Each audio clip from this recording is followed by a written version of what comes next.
Comenzamos este curso hablando de la importancia de la Biblia como nuestra base de autoridad para el plan eterno de Dios.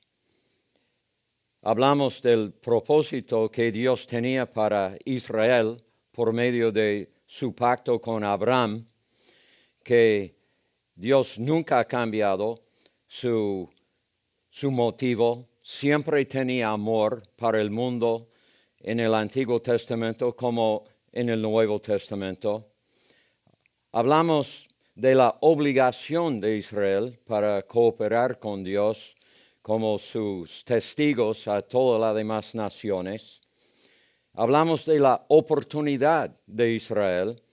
Dios lo hizo fácil para ellos por plantarles en Canaán y traer a todas las otras naciones a ellos.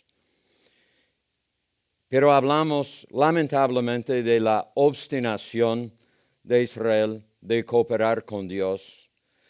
Desobedecieron y hablamos de las consecuencias de haber desobedecido. Y Dios en su misericordia, para no destruir a Israel, les cegó espiritualmente a entender el plan que tenía para ellos. De paso, es muy interesante notar que el apóstol a los gentiles, Pablo, representa cada característica de la nación de Israel, como ellos eran. Circuncidado al 8º día, como dice en Filipenses 3, del linaje de Israel, de la tribu de Benjamín, la tribu que quedó más fiel a través de su historia, hebreo de los hebreos, que habla del idioma que él seguía usando, fariseo en cuanto a la ley. Todo que representaba la nación de Israel fue cumplido en la persona de Pablo. Pero ¿cómo fue el encuentro de Pablo? Fue una experiencia única que también concuerda con cómo era Israel. Quedó ciego cuando tuvo su encuentro con Cristo. Pero cuando llegó a entender y recibió el entendimiento que el Evangelio era para todas las naciones, todos los grupos étnicos, los gentiles, se le cayó las escamas y pudo ver otra vez. Quiero recordarnos también que es el propósito para este curso, Perspectivas Cristianas Mundiales. No es simplemente para que quedemos con más información, sino que experimentemos transformación. Ya dijimos que el propósito es llegar a ser un creyente mundial, que significa creyentes que por causa de su vida devocional con el Señor Jesucristo se ofrecen para hacer todo lo posible durante sus vidas para extender el reino de Dios a través del mundo. Entonces, vamos a seguir otra vez en esta sección del fundamento histórico bíblico del plan de Dios. Quiero hacer la pregunta, ¿qué es la Gran Comisión? Creo que para cada uno de nosotros enseguida pensamos de algo que es que los inconversos sean salvos, por supuesto, pero quiero usar una ilustración. Digamos que estamos por levantar un templo nuevo y voy a hacer la ilustración un poco ridículo a propósito para énfasis. Imaginemos que la congregación ha comprado su terreno y llega el camión de ladrillos y toda la congregación está allí y van a pensar que van a tirar las manos en el aire y comenzar a alabar a Dios diciendo, qué hermoso templo. Porque una pila de ladrillos no es un templo, no es un edificio. Entonces, ¿qué es la gran comisión? En la misma manera, una multitud de convertidos no es una iglesia. En Hechos 2:47 dice, el Señor añadía cada día a la iglesia los que habían de ser salvos. Esa palabra añadía no significa solamente agregaba, pero era una expresión romana de construcción. En nuestra forma de hablar hoy día probablemente diríamos colocar. Si pensamos de edificar un edificio, sería como colocar una piedra o un ladrillo en su lugar de servicio, su lugar de función. Una piedra, un ladrillo, una viga. Esto está hablando de discipulado. Entonces, cuando estamos hablando de la gran comisión, realmente estamos hablando de discipulado. Y por eso Mateo 28:19 dice, haced discípulos. No dice solamente haced convertidos. Y no es simplemente sinónimo. Hay que comenzar con convertidos. Pero los convertidos tienen que ser discipulados. Y esto va mano en mano con la responsabilidad de plantar iglesias locales. Porque la iglesia local es el contexto de donde sucede el discipulado. Entonces, una vez más, ¿qué es la gran comisión? Tiene que terminar en plantar iglesias locales. ¿Por qué? Ahí están las funciones del cuerpo de Cristo. Es para asegurar que la obra misionera siga. ¿Qué es la iglesia local? Es la expresión local del cuerpo de Cristo. Hay una palabra, quizás un poco rara, pero inextricable, que significa dos cosas o más que una vez unidas no se puede separar más, ni se puede distinguir más cuál es cuál. Es como la pregunta que algunos hacen del libro de Hechos. ¿Los hechos de quién? ¿Los hechos del Espíritu Santo o los hechos de los creyentes en el libro de Hechos?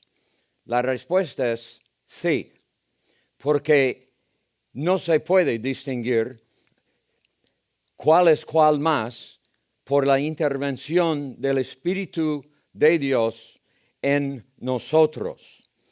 También es lo que significa la Biblia cuando habla del misterio de Cristo en vosotros. Llegamos a ser tanto una parte con Él. Entonces, al tener convertidos por medio del evangelismo, esto tiene que seguir a asegurar que estos convertidos están involucrados en la iglesia local. Pero lamentablemente, muchas veces en iglesias locales no hay mucho discipulado. Es que lleguen a ser miembros, que paguen sus diezmos, que sean buenas personas, pero esta no es la intención de Dios que para allá. Y en mis observaciones sobre los años, no he visto muchos líderes de iglesias locales que realmente están discipulando a sus miembros. No creo que es porque están en contra, pero creo que necesitamos una nueva revelación de qué es el discipulado, de llevar a estos convertidos a ser buenos ciudadanos en el reino de Dios, a un nivel de servicio. Vamos a recordar la palabra que fue usada en Hechos 2:47, que Dios les colocaba, les añadía en lugar de función. Queremos convertidos que van a entrar en su función en el cuerpo de Cristo y servir. Alguien ha dicho que en el libro en el día de Pentecostés, que había 120 creyentes que podían discipular a 3,000 convertidos nuevos, que hoy día 3,000 creyentes no podían discipular a 120 convertidos nuevos. Bueno, espero que esto es un poco exagerado, pero no creo que será demasiado. Pero hay algunos que lo hacen. Me acuerdo de un pastor en el noroeste de Argentina hace muchos años que entendía este principio del discipulado. No tiene que ser una cosa complicada. Realmente las verdades de Dios no son complicadas, somos nosotros que los complicamos. Este pastor juntó un grupo de jóvenes que amaban a Dios, tenía un pequeño edificio en el fondo de su casa que preparó para ellos, simplemente para vivir con él y su esposa. Y cuando el pastor salía a la calle para evangelizar, llevaba a los jóvenes con él, para que ellos podían observar y poco a poco comenzar a participar. Esto fue hace muchos años y casi todos de estos que eran jóvenes en esa época son pastores y esposas de pastores en muchas ciudades y muchos lugares hoy día. Entonces, Dios tiene que ayudarnos de volver a entender qué es el discipulado y qué importante es. Una vez visitando en una iglesia, escuché las noticias en el culto y una de las noticias fue: la clase de discipulado será este martes a las 7 de la noche. Esto es totalmente un mal entendimiento de qué es el discipulado. Aparentemente los líderes tenían buenas intenciones, pero no discipulamos a nadie en clases. Discipulamos a nuestros discípulos en la calle. Por supuesto, algo de enseñanza es importante. Aún Jesús llevaba a sus discípulos aparte para enseñarles algunos principios, pero principalmente era que estuvieran con Él mientras Él ministraba. Y ellos observaron y aprendieron para que después ellos podían hacer cosas similares por haber observado a su maestro.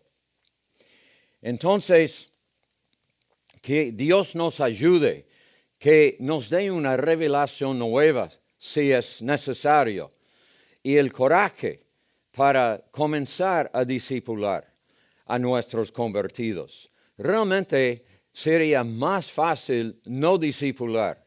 Lleva más energía, más tiempo, más intensidad de parte de líderes espirituales.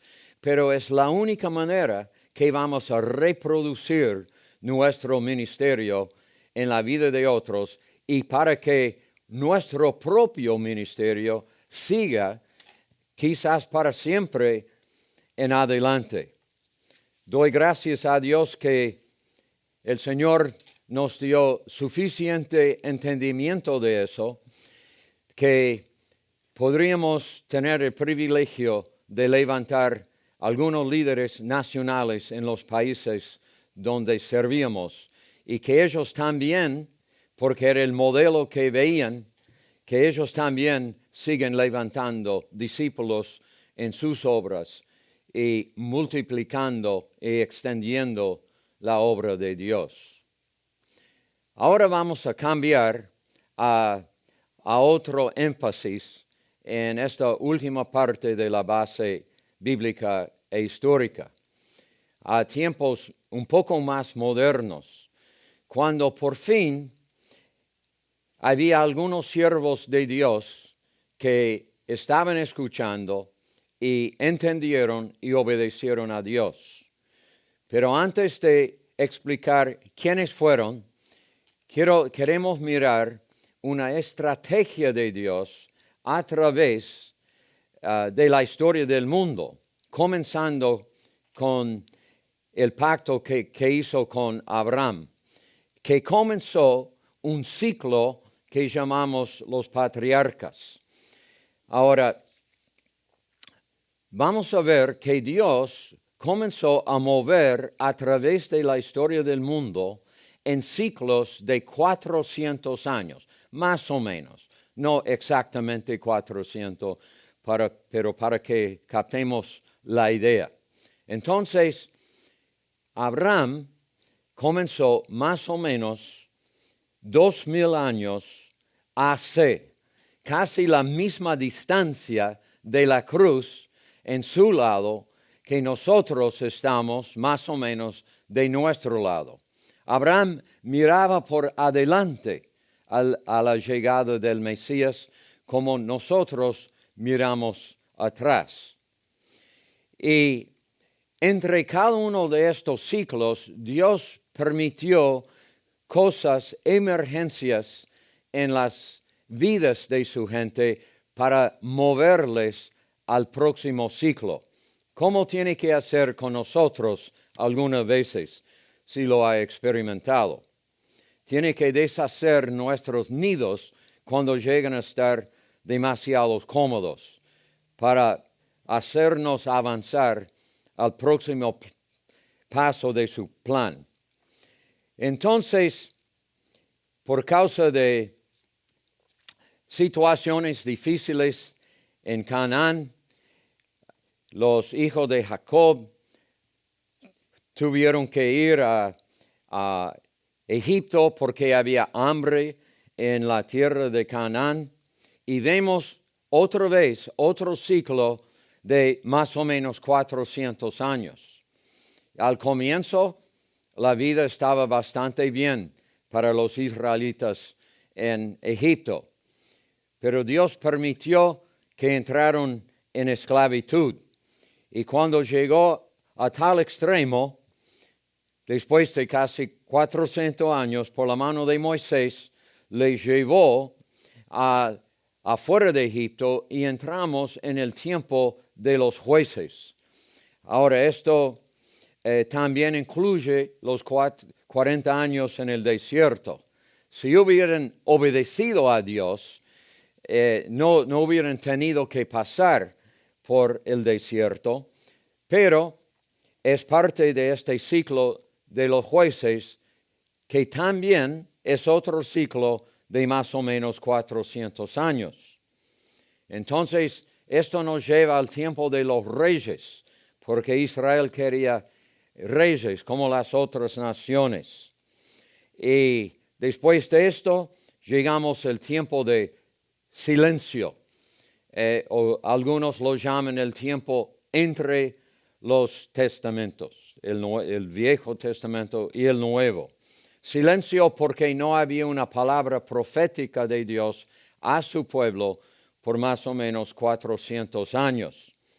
Entonces, estos 5 ciclos de 400 años nos lleva hasta el tiempo de Jesús, 2000 años después de la llamada de Abraham.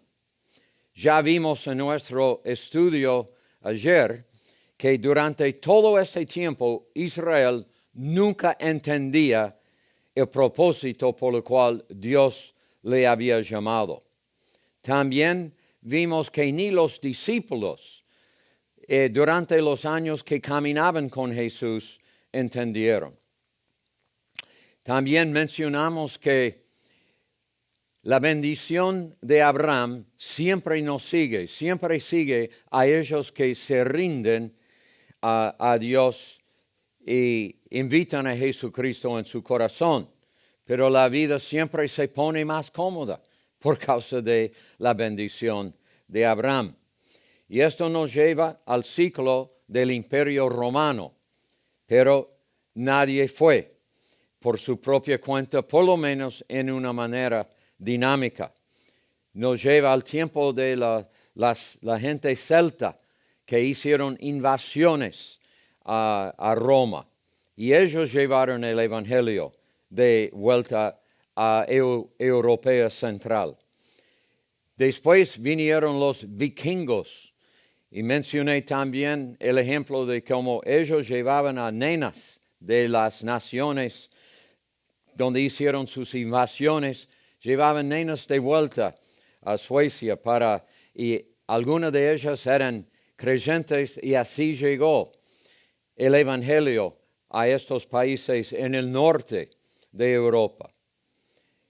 Lamentablemente, el ciclo de Islam es cuando la Iglesia falló en gran manera por no demostrar el amor de Dios en medio de las cruzadas. Por supuesto, los musulmanes hacían cosas terribles, pero eran gente sin luz. Los creyentes tenían luz, tenían entendimiento, entendían el amor de Dios. Pero esto no fue el mensaje que los creyentes demostraban en su manera de responder durante las cruzadas. Es por eso, si usted tiene una oportunidad alguna vez de ministrar en un país musulmán, jamás lo va a llamar una cruzada, que para nosotros quizás es historia antigua, que para ellos es la historia de ayer. Ellos no se han olvidado y siguen estudiándolo aún en sus escuelas. Pero creemos que Dios está abriendo puertas a estos países, pero tenemos que usar sabiduría. Ahora, eso nos lleva a el último ciclo de los 400 años, cuando cosas como nunca en la historia del mundo comenzaron a suceder. Y había ciertas personas que Dios levantó que no solamente hicieron grandes cosas ellos para extender el Evangelio al mundo, pero estos líderes levantaron ejércitos de misioneros para mover en dimensiones como nunca había sido experimentado en la historia del mundo. Y de aquí vamos a comenzar en la próxima sesión de nuestro estudio.